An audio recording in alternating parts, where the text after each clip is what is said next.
Hi friends, welcome to all. So ತಮ್ಮೆಲ್ಲರಿಗೂ ಗೊತ್ತಿರೋ ಹಾಗೆ 1,000 ಗ್ರಾಮ ಆಡಳಿತ ಅಧಿಕಾರಿ ನೇಮಕಾತಿಗೆ ಕೆಇಎಯಿಂದ ಒಂದು ಅಧಿಕೃತ ಅಧಿಸೂಚನೆಯನ್ನು ಹೊರಡಿಸಿದ್ದಾರೆ.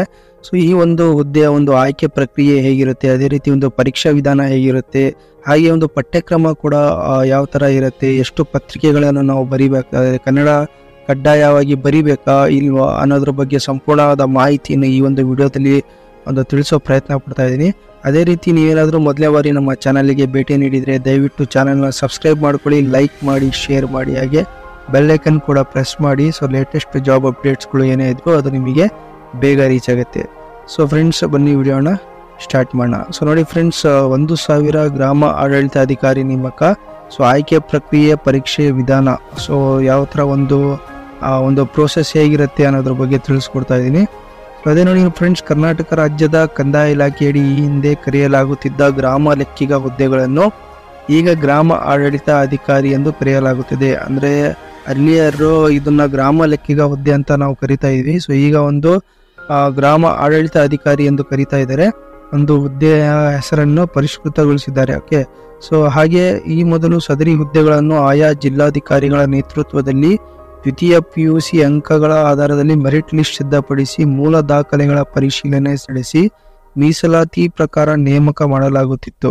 ಓಕೆ, ಸೊ ಅರ್ಲಿಯರ್ ಹೇಗೆ ಒಂದು ನೇಮಕಾತಿ ಇತ್ತಂದ್ರೆ, ಸೊ ಜಿಲ್ಲಾಧಿಕಾರಿಗೆ, ಆಯಾ ಒಂದು ಜಿಲ್ಲೆಯ ಜಿಲ್ಲಾಧಿಕಾರಿಗೆ ಒಂದು ನೇಮಕಾತಿ ಪ್ರಕ್ರಿಯೆಯನ್ನು ವಹಿಸ್ತಾ ಇದ್ರು. ಸೊ ಅವರು ಒಂದು ಮೆರಿಟ್ ಲಿಸ್ಟ್ ಮೇಲೆ ಆಯ್ಕೆ ಮಾಡ್ತಾ ಇದ್ರು. ಆದರೆ ಕೊರೋನಾ ಆಗಮನದ ನಂತರ ದ್ವಿತೀಯ PUC ಫಲಿತಾಂಶವನ್ನು ಪರೀಕ್ಷೆ ನಡೆಸದೆ ನೀಡಲಾದ ಹಿನ್ನೆಲೆಯಲ್ಲಿ ಈಗ ನೇಮಕ ಆಯ್ಕೆ ಪ್ರಕ್ರಿಯೆಯನ್ನು ತಿದ್ದುಪಡಿ ಮಾಡಿದ್ದು ಸ್ಪರ್ಧಾತ್ಮಕ ಪರೀಕ್ಷೆ ಮೂಲಕ ಹುದ್ದೆಗಳಿಗೆ ಅಭ್ಯರ್ಥಿಗಳ ಆಯ್ಕೆ ಮಾಡಲಾಗುತ್ತದೆ. ಈ ವಿಧಾನ ಹೇಗಿರುತ್ತದೆ ಅಂತೂ ಈ ಒಂದು ಕೆಳಗಿನ ಕೆಲವೊಂದು ಮಾಹಿತಿಗಳಿದಾವೆ. ಸೊ ಅದು ಕೂಡ ಒಂದು ನೋಡ್ಕೊಳ್ಳೋಣ, ಯಾವ ಥರ ಐತಿ, ಯಾವ ರೀತಿಯಲ್ಲಿ ಈ ಒಂದು ವಿಧಾನ ಇರುತ್ತೆ ಅಂತ. ಮೊದಲನೇದಾಗಿ ನೋಡಿ ಫ್ರೆಂಡ್ಸ್, ಗ್ರಾಮ ಆಡಳಿತ ಅಧಿಕಾರಿ ಹುದ್ದೆಗೆ ಸ್ಪರ್ಧಾತ್ಮಕ ಪರೀಕ್ಷೆ ವಿಧಾನ ಹೇಗಿರುತ್ತೆ ಅಂದರೆ, ಗ್ರಾಮ ಆಡಳಿತ ಅಧಿಕಾರಿ ಹುದ್ದೆಗಳಿಗೆ ಸ್ಪರ್ಧಾತ್ಮಕ ಪರೀಕ್ಷೆಯನ್ನು ಆಫ್ಲೈನ್ OMR ಮಾದರಿ ಮೂಲಕ ಪರೀಕ್ಷೆ ನಡೆಸಲಾಗುತ್ತದೆ.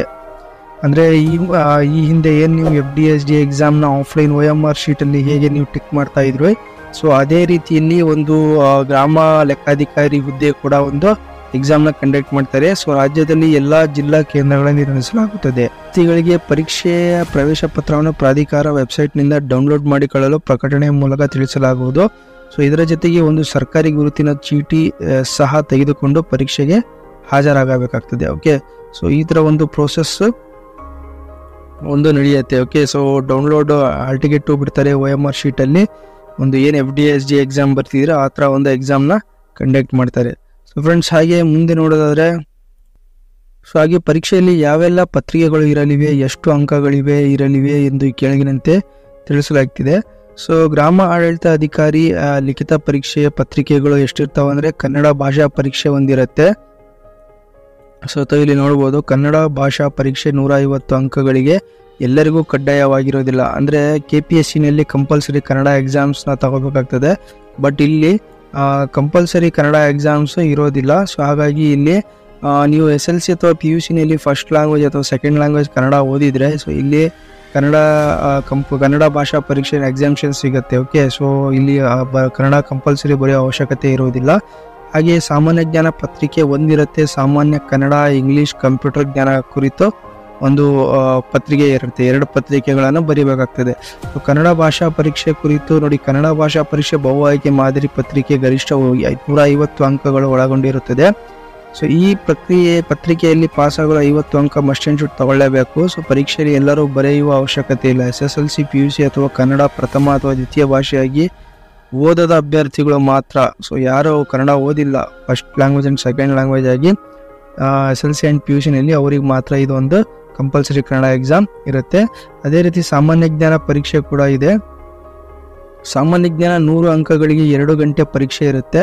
ಸೊ ಪ್ರಚಲಿತ ಘಟನೆಗಳು ಸಂಬಂಧಿಸಿದ ಸಾಮಾನ್ಯ ಜ್ಞಾನ ವಿಷಯಗಳು, ದೈನಂದಿನ ಗ್ರಹಿಕೆ ವಿಷಯಗಳು, ಭಾರತದ ಸಂವಿಧಾನ ಸ್ಥೂಲ ನೋಟದ ವಿಷಯಗಳು, ವಿಶೇಷವಾಗಿ ಕರ್ನಾಟಕಕ್ಕೆ ಸಂಬಂಧಿಸಿದ ಭಾರತದ ಇತಿಹಾಸ, ಕರ್ನಾಟಕಕ್ಕೆ ಸಂಬಂಧಿಸಿದ ಭಾರತದ ಭೂಗೋಳ ವಿಷಯಗಳು, ಗ್ರಾಮೀಣಾಭಿವೃದ್ಧಿ, ಪಂಚಾಯತ್ ರಾಜ್ ಸಂಸ್ಥೆಗಳು, ಗ್ರಾಮೀಣ ಸಹಕಾರ ಸಂಸ್ಥೆಗಳಿಗೆ ಸಂಬಂಧಿಸಿದ ಒಂದು ಮಾಹಿತಿಗಳನ್ನು ಕೇಳಲಾಗುತ್ತೆ. ಓಕೆ, ಸೊ ಪತ್ರಿಕೆ 1ರಲ್ಲಿ ಇಷ್ಟೆಲ್ಲ ಮಾಹಿತಿ ಇರ್ತವೆ. ಸೊ ಉಪಕ್ರಮಗಳು ಒಳಗೊಂಡಂತೆ ಕರ್ನಾಟಕ ಆರ್ಥಿಕತೆ, ಸೊ ಕರ್ನಾಟಕ ಆರ್ಥಿಕತೆ ಎಕನಾಮಿಕ್ಸ್ ಕೂಡ ಇರುತ್ತೆ. ಫೈನಾನ್ಸ್ ಕೂಡ ಇರುತ್ತೆ. ಅಭಿವೃದ್ಧಿ ಕುರಿತ ವಿಷಯಗಳು, ಕರ್ನಾಟಕ ಪರಿಸರ ಸಂಬಂಧಿ ಸಮಸ್ಯೆಗಳ ಅಭಿವೃದ್ಧಿ ಕುರಿತ ವಿಷಯ ಆಧಾರಿತ ಪ್ರಶ್ನೆಗಳು ಈ ಪತ್ರಿಕೆಯಲ್ಲಿ ಇರುತ್ತವೆ. ಸೊ ಪತ್ರಿಕೆ 2ರಲ್ಲಿ ನೋಡಿ, ಅದು ಕೂಡ ಒಂದು 100 ಅಂಕಗಳಿಗೆ 2 ಗಂಟೆ ಪರೀಕ್ಷೆ ಇರುತ್ತೆ. ಸೊ ಇದರಲ್ಲಿ ಸಾಮಾನ್ಯ ಕನ್ನಡದಲ್ಲಿ ವ್ಯಾಕರಣ, ಕನ್ನಡ ಸಾಹಿತ್ಯ ಅರಿವು ಈ ಥರ ಇರ್ತವೆ. ಸಾಮಾನ್ಯ ಇಂಗ್ಲೀಷಲ್ಲಿ ವ್ಯಾಕರಣ, ಪ್ಯಾಸೇಜ್ ಈ ಥರ ಇರುತ್ತೆ. ಕಂಪ್ಯೂಟರ್ ಜ್ಞಾನ, ಅಪ್ಲಿಕೇಶನ್ಗಳು, ಬಳಕೆ ವಿಧಾನ, ಶಾರ್ಟ್ಕಟ್ ಕೀಗಳು, MS ಆಫೀಸ್, ಎಕ್ಸೆಲ್, ಪ್ರಸ್ತುತ ಟ್ರೆಂಡಿಂಗ್ ಸಾಫ್ಟ್ವೇರ್ ಕುರಿತು ಅರಿವಿರಬೇಕು. ಸೊ ಓಕೆ, ಸೊ ಈ ಥರ ಒಂದು ಪಠ್ಯಕ್ರಮ ಇರುತ್ತೆ. ಇನ್ನೊಂದು ಇಂಪಾರ್ಟೆಂಟ್ ಥಿಂಗ್ಸ್ ಏನಪ್ಪ ಅಂದರೆ ಋಣಾತ್ಮಕ ಮೌಲ್ಯಮಾಪನ ಕುರಿತು ನೆಗೆಟಿವ್ ಮಾರ್ಕಿಂಗ್ ಕೂಡ ಇರುತ್ತೆ. ಸೊ ಲಿಖಿತ ಪರೀಕ್ಷೆ ಪ್ರತಿಯೊಂದು ಪ್ರಶ್ನೆಗೆ 4 ಪರ್ಯಾಯ ಉತ್ತರಗಳಿದ್ದು ಅಭ್ಯರ್ಥಿಯು ಯಾವುದಾದ್ರೂ ಒಂದು ಸರಿ ಉತ್ತರವನ್ನು ಮಾತ್ರ ಆಯ್ಕೆ ಮಾಡತಕ್ಕದ್ದು. ಪ್ರತಿ ತಪ್ಪು ಉತ್ತರಕ್ಕೆ 4 ಅಂಕಗಳನ್ನು ಕಳೆಯಲಾಗುತ್ತದೆ. ಪ್ರಶ್ನೆ ಪತ್ರಿಕೆ ಕನ್ನಡ, ಇಂಗ್ಲಿಷ್ 2 ಭಾಷೆಯಲ್ಲಿ ಇರುತ್ತದೆ. ಸ್ಪರ್ಧಾತ್ಮಕ ಪರೀಕ್ಷೆಯಲ್ಲಿ ಒಟ್ಟು ಅಂಕಗಳಲ್ಲಿ ಪ್ರತಿ ಪತ್ರಿಕೆಯಲ್ಲಿ ಪಾಸಾಗಲು ಕನಿಷ್ಠ 35ರಷ್ಟು ಅಂಕಗಳನ್ನು ಗಳಿಸುವುದು ಕಡ್ಡಾಯ ಆಗಿರುತ್ತೆ. 35 ಅಂಕಗಳು ಏನಪ್ಪ ಮಸ್ಟ್ ಆ್ಯಂಡ್ ಶುಡ್ ಗಳಿಸಲೇಬೇಕಾಗ್ತದೆ ಪಾಸ್ ಆಗಲು. ಓಕೆ, ಸೊ ಅಂತಿಮ ಆಯ್ಕೆ ಪಟ್ಟಿ ಸಿದ್ಧತೆ ಹೇಗಿರುತ್ತೆ ಅಂದರೆ ಅಭ್ಯರ್ಥಿಗಳು ಯಾವುದಾದ್ರೂ ಒಂದು ಜಿಲ್ಲೆ ಹುದ್ದೆಗೆ ಅರ್ಜಿಯನ್ನು ಸಲ್ಲಿಸಬೇಕು.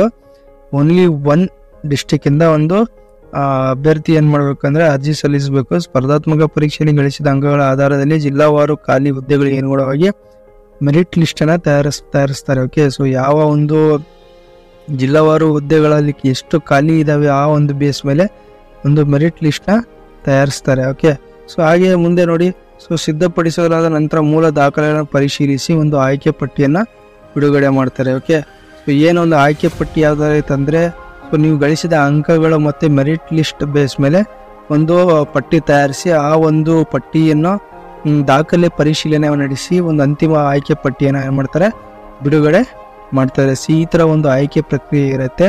ಸೊ ಹಾಗೆ ಈ ಒಂದು ಗ್ರಾಮ ಆಡಳಿತಾಧಿಕಾರಿಯ ಒಂದು ಹುದ್ದೆಗಳ ಒಂದು ವಿವರ ಕೂಡ ಒಂದು ಪ್ರೀವಿಯಸ್ ವಿಡಿಯೋದಲ್ಲಿ ನಾನು ಹಾಕಿದ್ದೆ. ಸೊ ಅಲ್ಲೂ ಕೂಡ ನೀವು ಚೆಕ್ ಮಾಡಿಕೊಂಡು ಯಾವ ಜಿಲ್ಲೆಯಲ್ಲಿ ಎಷ್ಟು ಹುದ್ದೆಗಳಿದ್ದಾವೆ ಅನ್ನೋದ್ರ ಬಗ್ಗೆ ತಿಳ್ಕೊಂಡು ನೀವು ಒಂದು ಅಪ್ಲೈ ಮಾಡಬಹುದು. ಹಾಗೆ ನೋಡಿ ಫ್ರೆಂಡ್ಸ್, ಈ ಒಂದು ವಿಡಿಯೋ ನಿಮಗೆ ಇನ್ಫಾರ್ಮೇಟಿವ್ ಅನಿಸಿದರೆ ದಯವಿಟ್ಟು ಚಾನಲ್ನ ಲೈಕ್ ಮಾಡಿ, ಶೇರ್ ಮಾಡಿ, ಹಾಗೆ ಸಬ್ಸ್ಕ್ರೈಬ್ ಮಾಡೋದನ್ನು ಮಾತ್ರ ಮರಿಬೇಡಿ. Thank you friends.